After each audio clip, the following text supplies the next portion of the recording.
जय हिंद साथियों, welcome to Neeraj maths.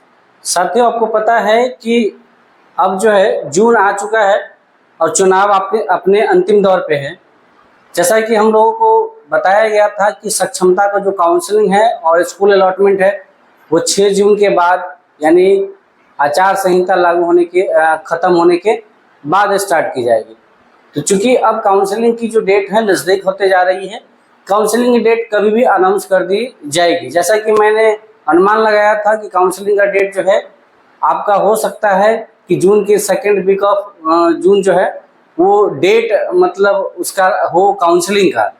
उससे पहले ही न्यूज आ जाए कि किस डेट को जो है आपका काउंसलिंग या पहले आवंटन या काउंसलिंग कराना है।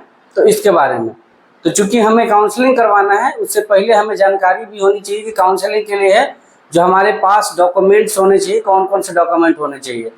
क्योंकि अगर आप युद्ध करने के लिए गए और शस्त्र अगर घर पे छोड़ दिए तो फिर आप युद्ध हार जाएंगे। उसी तरीके से जब आप काउंसलिंग कराने जा रहे हैं तो काउंसलिंग में अगर एक भी आपका डॉक्यूमेंट्स कमी पाया गया तो हो सकता है उसके कारण आपको उसका खामियाजा भुगतना पड़ सकता है। तो चलिए इस वीडियो में आज हम इसी पर चर्चा करेंगे। आप हमारे बोर्ड के पीछे देख रहे हैं कि बोर्ड पे बहुत सारे डॉक्यूमेंट्स के नाम लिखे हैं, जिसमें से बहुत सारे डॉक्यूमेंट आपके पास होंगे और कुछ नहीं होंगे। तो अभी आपके पास समय है, उन्हें बनवा लेंगे। कौन कौन से डॉक्यूमेंट आपको बनाने हैं, कितने प्रति में आपको रखने हैं, ये सभी के बारे में इस वीडियो में चर्चा करेंगे। तो चलिए बिना किसी देरी के शुरू करते हैं इस वीडियो को। और वीडियो से शुरू करने से पहले आपसे एक छोटा सा रिक्वेस्ट है, यदि आप इस चैनल पर नए होंगे तो प्लीज चैनल को सब्सक्राइब कर लीजिएगा। वीडियो अच्छी लगे तो लाइक करके अपने दोस्तों के पास शेयर करना नहीं भूलिएगा। देखिए, काउंसलिंग डॉक्यूमेंट लिस्ट यानी कौन कौन से डॉक्यूमेंट्स आपको लगेंगे।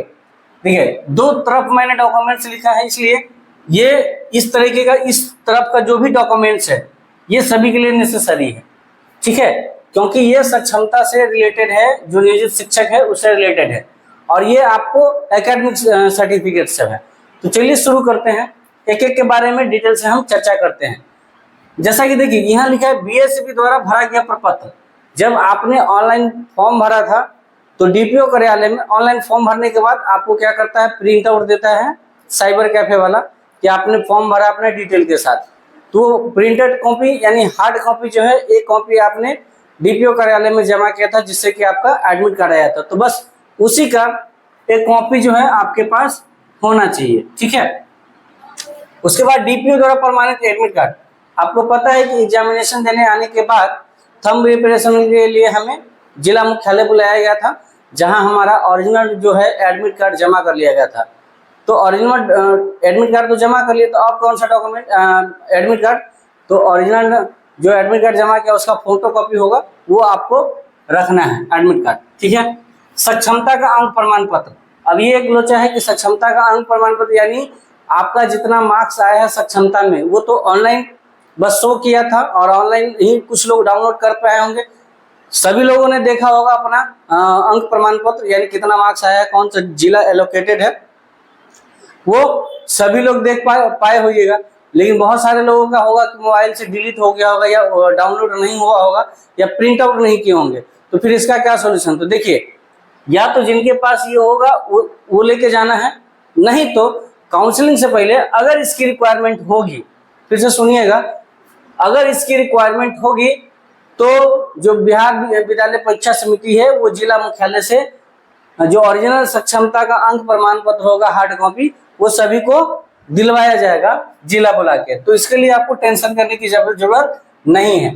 उसके बाद सभी शिक्षक नियोजित शिक्षकों का, चूंकि ये एग्जाम था तो नियुक्ति प्रमाण पत्र जो नियोजन इकाई द्वारा, जिस भी नियोजन इकाई में आपकी बहाली हुई थी तो नियोजन इकाई द्वारा आपका जो है नियुक्ति पत्र दिया गया होगा, है ना, ज्वाइनिंग लेटर, उसको आपको रखना है, ठीक है। सैलरी अकाउंट पासबुक, जिस भी अकाउंट में अभी आप अपना सैलरी क्रेडिट करवाते हैं, मंगवाते हैं, उसका पासबुक होना जरूरी है। ये सारे जरूरी डॉक्यूमेंट जो है, ये इस तरीके का जितने डॉक्यूमेंट है ये सभी कैटेगरी के लिए है, चाहे 1 to 5 हो, 6 to 8 हो, 9 10th हो, 11 12th हो, ठीक है। Salary account passbook, mobile number होना चाहिए जिस समय आपने फॉर्म भरा था, फॉर्म भरते वक्त जो मोबाइल नंबर और ईमेल आईडी दिया था वो होना चाहिए, क्योंकि हो सकता है काउंसलिंग में कोई ओटीपी वगैरह इस टाइप का कुछ भी चीज हो वेरिफिकेशन के लिए, लेकिन ये चीजें होनी चाहिए। और जो आधार, चूंकि आधार भी यहाँ पर एक मेंशन करते हैं, आधार कार्ड तो बहुत जरूरी है ना। और आधार कार्ड में जो मोबाइल नंबर होगा वो भी होना जरूरी है। हो सकता है कि बहुत सारे लोग होंगे जो आधार कार्ड में मोबाइल नंबर कुछ और होगा और जो फॉर्म भरते वक्त मोबाइल नंबर कुछ और दिए होंगे, तो वो दोनों मोबाइल नंबर आप अपने पास रखिएगा काउंसलिंग के समय। उसके बाद सर्विस बुक, आपको पता है कि एडमिट कार्ड लेने के लिए हमने सर्विस बुक को भी जो है प्रधानाध्यापक से प्रति हस्तांतरित करवा के दिया था, सेल्फ अटेस्टेड करवा के, तो उसका भी कॉपी चाहिए। फोटो, कलरफुल फोटो चाहिए। आप फोटो जो है वैसे तो कम से कम 12 से 14 को बनबे करता है, लेकिन कम से कम आप 6 से 10 गो फोटो रखिएगा। 2-4 गो फोटो का काम होगा, ज़्यादा का फोटो का काम नहीं होगा। कलरफुल फोटो ले लीजिएगा और आधार कार्ड ये जरूरी है। ये सभी है, ये मैंडेटरी है, ये मैंडेटरी है सभी के लिए, मैंडेटरी फॉर ऑल कैटेगरी, है ना, ऑल कैटेगरी, ये सभी के लिए है। उसके बाद ये तो मान लीजिए कि जो नियोजित टीचर हैं वो शिक्षक, उसमें ये नियोजन के बाद का जो भी जरूरत डॉक्यूमेंट है वो है, जो विभाग की तरफ से दिया भी गया है वो जानकारी ये है। उसके बाद जो मेन हमारा आ जाता है वो आ जाता है एकेडमिक सर्टिफिकेट। एकेडमिक सर्टिफिकेट यानी जो हमने पढ़ाई लिखाई की है, जिस भी डिग्री की, वो डिग्री अब यहाँ पर लगेगा। तो देखिए पहली जानिए 1 to 5 में कहाँ से कहाँ तक लगेगा। ये तो सभी के लिए है, 1 से लेकर 12 तक, है ना, प्राइमरी से लेकर +2 तक। 1 to 5 से इसमें कौन कौन से डॉक्यूमेंट देना है, तो 10th का देना है और 12th का। 10th और 12th का यानी मैट्रिक और इंटर का अंक प्रमाण पत्र और मूल प्रमाण पत्र। अंक प्रमाण पत्र क्या होता है सर, ये मार्कशीट होता है जिसपे आपका नंबर चढ़ा होता है, और ये मूल प्रमाण पत्र का मतलब हो गया सर्टिफिकेट, जो ओरिजिनल सर्टिफिकेट बन के आता है 2 साल बाद वो, ठीक है। इतना तक तो कंपलसरी है 1 to 5 वालों के लिए। ध्यान से सुनिएगा क्या करें, कोई 1 to 5 में टीचर हैं तो इतना तो कंपलसरी है कि अगर एकेडमिक सर्टिफिकेट है आपको तो 10th और 12th कम से कम देना है। इसके बाद अगर आप ग्रेजुएशन, MA जो भी डिग्री लगाना चाहते हैं आप वहां ले जा सकते हैं, ठीक है, लेकिन इतना मिनिमम रिक्वायरमेंट है 1 to 5 के लिए एकेडमिक सर्टिफिकेट के लिए। और DLED, BEd और DPA में, अच्छा, उसके बाद 6 से लेकर 8 वालों के लिए 10th, 12th और BA, ये 3 चीज रिक्वायरमेंट है एकेडमिक सर्टिफिकेट में। फिर 9th, 10th में भी 10th, 12th और BA, और 11th, 12th जो भी टीचर हैं उसको 10th भी चाहिए, 12th भी चाहिए, BA भी चाहिए और MA भी चाहिए। चूंकि आपको पता है कि +2 के लिए आपका पोस्ट ग्रेजुएट होना चाहिए, है ना, मास्टर डिग्री होना चाहिए, और हाई स्कूल तक के लिए BA रिक्वायरमेंट है। तो ये हो गया एकेडमिक का। तो ये 10th, 12th, BA और MA अपने जरूरी के अनुसार, अपने क्लास कैटेगरी के अनुसार मार्कशीट और प्रमाण पत्र आपको ये चीजें व्यवस्था कर लेना है, ठीक है। इसका ओरिजिनल, ये सारे चीज अभी मैंने ओरिजिनल के बारे में बात किया, तो ये सारा चीज आपको व्यवस्था करके रखना, ऐसा नहीं कि काउंसलिंग का डेट है तब आप खोजने जाए, ठीक है। उसके बाद तो ये तो आ गया आपका शैक्षणिक, जो आपने पढ़ाई लिखाई की। उसके बाद आपको पता है कि टीचर बनने के लिए प्रशैक्षणिक, मतलब प्रशैक्षणिक क्या है, डिग्री चाहिए टीचिंग का, जिसमें आपने कोर्स किया हो, वो होता है DLED, BEd।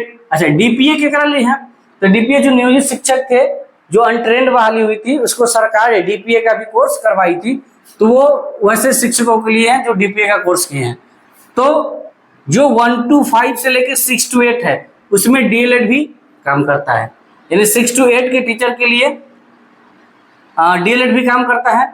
और जो हाई स्कूल या +2 है वहां BEd कंपलसरी है। अच्छा, 6 to 8 में भी BEd जरूरी है, दे सकते हैं, ठीक है, लेकिन अगर समझिएगा, अगर 6 to 8 के टीचर हैं तो या वो तो ग्रेजुएशन तो चाहिए, ग्रेजुएशन प्लस BEd दे सकते हैं, ग्रेजुएशन प्लस DEd दे सकते हैं, मतलब DLED, graduation plus DLED 6 to 8 के टीचर दे सकते हैं, या तो DLED दे या BEd दे, ठीक है। तो या 10th 6 to 8 के टीचर 10th, 12th, ग्रेजुएशन और DLED या BEd, इसमें से कुछ दे सकते हैं।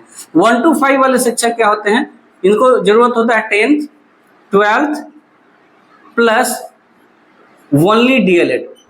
अभी इससे पहले तक BEd का भी लोग देते थे, लेकिन जब से सुप्रीम कोर्ट ने बीएड को 1 to 5 से बाहर कर दिया तब से ये जरूरत है 1 to 5, 10th 12th डीएलएड ये चीज चाहिए। देने के लिए ग्रेजुएशन एमएस सबका दे सकते हैं, लेकिन मिनिमम इतना चाहिए। 9 10th वालों के लिए क्या है, 9 10th वालों के लिए 10th चाहिए, 12th चाहिए, ग्रेजुएशन चाहिए, और यहाँ बीएड चलेगा। यहाँ डीएलएड का कोई पाय नहीं है। यहाँ बीएड डीएलएड जो यहाँ पर देना चाहेंगे वो डीएलएड यहाँ नहीं दे सकते हैं। हाई स्कूल में डीएलएड खत्म हो जाता है। 6 to 8 के लिए डीएलएड है, एप्लीकेबल है। उसके बाद जो 11th 12th के टीचर हैं, जो 11th 12th के टीचर हैं, वो 10th से लेके एमए तक का अपना सर्टिफिकेट देंगे और साथ में बीएड का डिग्री देंगे। समझ रहे हैं? तो ये शैक्षणिक और प्रशैक्षणिक का हो गया कॉम्बिनेशन। तो आप समझ गए डीएलएड और बीएड किसको देना है। डीपीए जो इन सर्विस टीचर हैं, जो सर्विस में आने के बाद उनकी सरकार द्वारा डीपीए करवाई उनका, अच्छा इन सभी चीज को जो बोल रहे हैं उसमें मार्कशीट और सर्टिफिकेट दोनों चाहिए, ठीक है, ओरिजिनल। उसके बाद जिन्होंने सीटेट किया है या जो स्टेट तो आपको पता है कि 9 के बाद होता है, 9 10th के लिए अलग होता है, 11 12th के लिए अलग होता है। तो जो हाई स्कूल से ऊपर है उसके लिए स्टेट, और जो 1 to 5 और 6 to 8 है उसके लिए सीटेट, ठीक है। और दक्षता किसके लिए है, वैसे शिक्षकों ने जिसको डीपीए करवाया गया था, जो इन सर्विस थे, किसी कारण में सीटेट और स्टेट नहीं थे तो वो दक्षता का एग्जाम लिया गया था। तो इन सभी का भी क्या कर सकते हैं, इसका भी मार्कशीट और सर्टिफिकेट आपको उपाय कर लेना है, व्यवस्था कर लेना है, खोज के रख लेना है। उसके बाद देखिएगा कि जब हम फॉर्म फिलअप किए थे तो वहां आवासीय का डिमांड नहीं हुआ था, लेकिन यहाँ पर आवासीय, जातीय और आय तीनों आप बनवा लीजिएगा। चूंकि आप बिहार के निवासी है तो वहां आपको आवासीय शो करना पड़ेगा। जातीय में, अब जातीय में कई कैटेगरी आता है, तो जातीय में SC ST का अपना होगा, है ना, ओबीसी का होगा, तो ओबीसी में आपका नॉन क्रीमिलियर आता है ना, नॉन क्रीमिलियर। उसके बाद क्रीमिलियर, तो जिसका जो कैटेगरी है वो, है ना। उसके बाद आपको ईबीसी का सर्टिफिकेट आता है, ईडब्ल्यूएस का सर्टिफिकेट आता है। तो ये सभी लोग जिस भी कैटेगरी में जो बिलोंग करते हैं वो अपना मतलब कास्ट सर्टिफिकेट बनवा लेंगे, ठीक है। चलिए, उसके बाद जो हमारे दिव्यांग भाई लोग हैं उनको दिव्यांगता प्रमाण पत्र बनवाना पड़ेगा। डिसेबिलिटी, जो भी डिसेबिलिटी है उनका वो प्रमाण पत्र बनवा के रख लेना है, तभी उसको जो है। वैसे भी जो नियोजित शिक्षक हैं उन जब भी बहाली हुई होगी, जो दिव्यांग टीचर है उनको दिव्यांगता पे ही हुआ होगा तो उनके पास ऑलरेडी प्रमाण पत्र होगा। बस जरूरी है, ये सारे डॉक्यूमेंट तो सभी के पास होंगे, बस जरूरी है कि उसको एक बार आप देख लें, क्योंकि बहुत सारे पुराने टीचर हैं जो 10 साल 15 साल 20 साल से कर रहे हैं और एग्जाम दिए भी बहुत अच्छा समय हो गया। फरवरी में एग्जाम दिया, अभी आपका मई खत्म हो गया है, लगभग 3 महीना हो गया है। तो बहुत सारे इधर उधर जो है डॉक्यूमेंट, चूंकि मैंने भी अपना डॉक्यूमेंट कल ही खोज के रख लिया है, ठीक है। तो ये सारे डॉक्यूमेंट्स आपको क्या करना है, रख लेना है। तो अब ये जानकारी इसको कितना प्रति कॉपी रखना चाहिए हमको, ठीक है। तो देखिए, चूंकि हमें काउंसलिंग करवाना है तो ये सारे डॉक्यूमेंट तो एक प्रति में आप एक फाइल में ये जितने डॉक्यूमेंट है, जितना भी मैंने नाम लिखाया, ये सारे को आपको एक फाइल में रख लेना है ओरिजिनल के तौर पे। ये ओरिजिनल हो गया, और आपको कल ही या जब भी समय मिले आपको आप साइबर कैफे जाइए जहाँ पर प्रिंट आती होता है फोटो कॉपी, और आप कम से कम 2 या 3 फाइल जो है, 2 या 3 कॉपी, कम से कम 2 कॉपी जो है आप सारे डॉक्यूमेंट्स का फोटो कॉपी करवा लीजिए, और उन फोटो कॉपी को भी 2 फाइल में आप जमा कर, 2 फाइल में बना के रख लीजिए, ताकि आपको काउंसलिंग के समय जो है कोई परेशानी का सामना नहीं करना पड़े, ठीक है। तो आई होप कि आपको समझ में आया होगा इस वीडियो में कि हमने किस चीज़ के बारे में बात की और ये कितना इम्पोर्टेंट है। इसमें से मान लीजिए कि कोई भी एक डॉक्यूमेंट आपका अगर नहीं मिल रहा है, वहाँ आप नहीं शो करते हैं, तो हो सकता है आपके साथ प्रॉब्लम का सामना आपको करना पड़ सके। तो हमारा काम था कि आपको इस चीज़ से इल्तिया करा देना कि आपको कौन कौन से डॉक्यूमेंट जरूरी है। बहुत सारे व्हाट्सएप मीडिया पर ये सब फ्लैश होते आ रहा है, आप भी देखते होइएगा।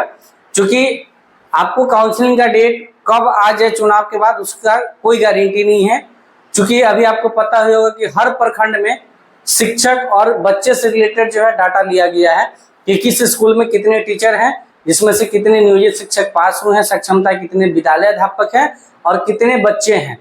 तो आपको पता होना चाहिए कि जिला और राज्य से जो है आपकी जो है ट्रांसफर यानी आपकी जो है क्या बोलते हैं उसको स्कूल अलॉटमेंट या काउंसलिंग की जो प्रक्रिया है वो अति प्रोसेस में है, वो शुरू हो चुका है। जरूरत है बस आपका चुनाव का काम खत्म हो, आचार संहिता हटे और आपके काम को जो है स्टार्ट कर दिया जाएगा। आई होप कि वीडियो समझ में आया होगा। यदि वीडियो से संबंधित कोई भी क्वेरी हो, कोई भी इंक्वायरी हो, आपको कोई भी डाउट हो तो आप नीचे कमेंट बॉक्स में मेंशन कर सकते हैं और मिलते हैं नेक्स्ट वीडियो में। तब तक के लिए आप स्वस्थ रहिए, मस्त रहिए और अपने काम में पूरी तरीके से व्यस्त रहिए और काउंसलिंग के लिए इन सारे डॉक्यूमेंट को तैयार कर लीजिए। थैंक यू, जय हिंद।